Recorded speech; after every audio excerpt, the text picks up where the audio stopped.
Marine président, Marine président. À Soucy, dans l'Yonne, Marine Le Pen est, dit-elle, venue parler au peuple. Séquence bain de foule pour la candidate du Rassemblement national. En terrain conquis, elle a dépassé ici les 30% au premier tour. À ses côtés, un agriculteur céréalier. Il fait partie de ceux qu'elle appelle les oubliés. Des rendements de 30 quintaux comme autrefois, vous paierez les prix à 1 000 € la tonne, puis c'est tout. Au lieu de 300. Ah d'accord, mais enfin, après c'est les consommateurs qui vont se retrouver... Ah ben là, des gens au fin, ils viendront piller dans les silos. À travers cet échange, elle laboure une nouvelle fois le thème du pouvoir d'achat, pilier de sa campagne. Il y a un autre nuage noir qui arrive sur la tête des Français et qui va être l'inflation des prix de l'alimentation. Mardi matin, Marine Le Pen continue sa tournée des campagnes à Vernon, dans l'Eure.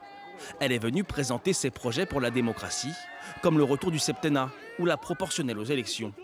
L'occasion d'égratigner son adversaire. Il a contribué par sa pratique à dévaluer le rôle du politique, à dégrader la fonction présidentielle, à montrer un mépris ostensible aux élus et aux corps intermédiaires et à prôner le remplacement des politiques par des techniciens. Le lendemain, la candidate quitte la France rurale pour celle de l'industrie. Visite du plus grand port d'Île-de-France. D'ailleurs, les prix ont vachement augmenté et que là, on a pris des augmentations là, depuis le début de ce mois-ci. 12,5 là, on a pris. De 12,5% le prix du ciment. Ouais. Ça fait lourd, hein. Ouais. L'après-midi, nouvelle conférence de presse, cette fois-ci sur sa politique internationale. Dès que la guerre russo-ukrainienne sera achevée et aura été réglée par un traité de paix, je me prononcerai en faveur de la mise en œuvre d'un rapprochement stratégique entre l'OTAN et la Russie, comme cela avait été naguère envisagé. Mais alors que la candidate répond aux questions, une militante écologiste tente de l'interrompre. En quelques secondes, elle est exfiltrée, traînée au sol. Marine Le Pen a déclaré ne s'être rendue compte de rien.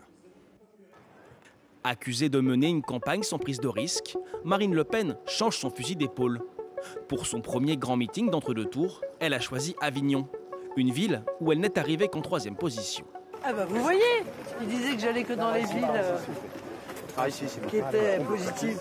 Non, c'est pas vrai. Dans la salle, près de 4000 sympathisants selon les organisateurs. Tous veulent croire à la victoire le 24 avril. C'est la première femme qui va être présidente, j'en suis sûre et certaine. Le 24 avril, ce sera elle.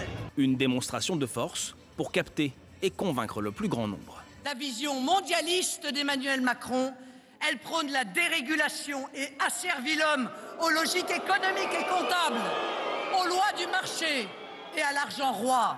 Aujourd'hui, Marine Le Pen poursuit cette campagne avec un déplacement à Pertuis, dans le Vaucluse. Une ville où elle était presque ex aequo avec Emmanuel Macron.